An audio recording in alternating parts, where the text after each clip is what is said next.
नमस्कार। आज हम भारत में हाल में हुई दो बड़ी विमानन घटनाओं पर बात कर रहे हैं। जी।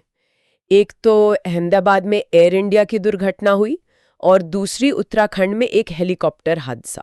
हाँ, और हमारे पास कुछ शुरुआती रिपोर्ट्स हैं, कुछ न्यूज़ अपडेट्स भी हैं, तो आज कोशिश रहेगी कि इन्हीं स्रोतों से समझें कि शुरुआती जांच क्या कह रही है। बिल्कुल, पर यह ध्यान रखना होगा कि ये सब अभी शुरुआती जानकारी ही है, फाइनल कुछ भी नहीं। सही बात है। तो चलिए एयर इंडिया वाली घटना से शुरू करते हैं। अहमदाबाद 12 जून 2025 की बात है ये। हाँ, वो बोइंग 787-8 ड्रीम लाइनर था, लंदन जा रहा था और टेक ऑफ के मुश्किल से 32 सेकंड्स बाद ही हाँ, वो बीजे मेडिटर कॉलेज के हॉस्टल पर गिर गया। बहुत ही दुखद।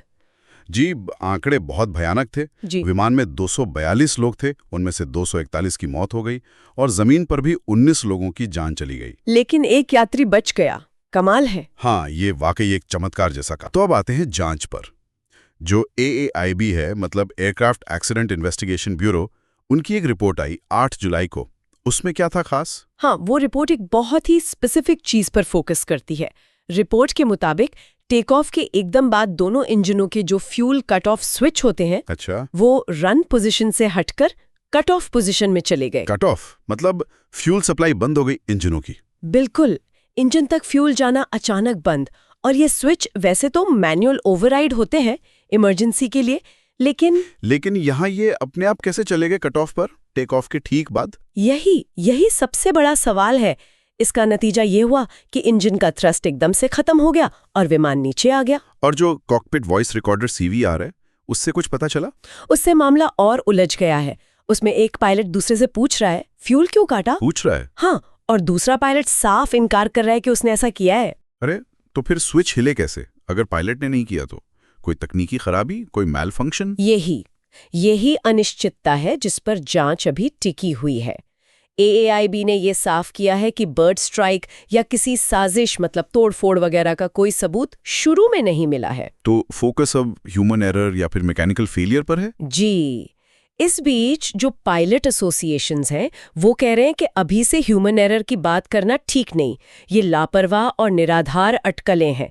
पूरी जांच का इंतजार करना चाहिए। जाहिर है, रेगुलेटर मतलब DGCA वो तो फौरन हरकत में आया होगा। हाँ बिल्कुल, DGCA ने तुरंत सभी एयरलाइनों को, खासकर जो बोइंग 787 और 737 चला रही हैं, उन्हें अपने फ्यूल कंट्रोल स्विच का इंस्पेक्शन करने का ऑर्डर दिया। अच्छा, उसकी कोई डेडलाइन भी थी? जी, 21 जुलाई की डेडलाइन दी गई थी। तो ये तो हुई रेगुलेटरी कार्रवाई। लेकिन इस हादसे ने एयर इंडिया की सेफ्टी पर भी सवाल खड़े किए हैं ना?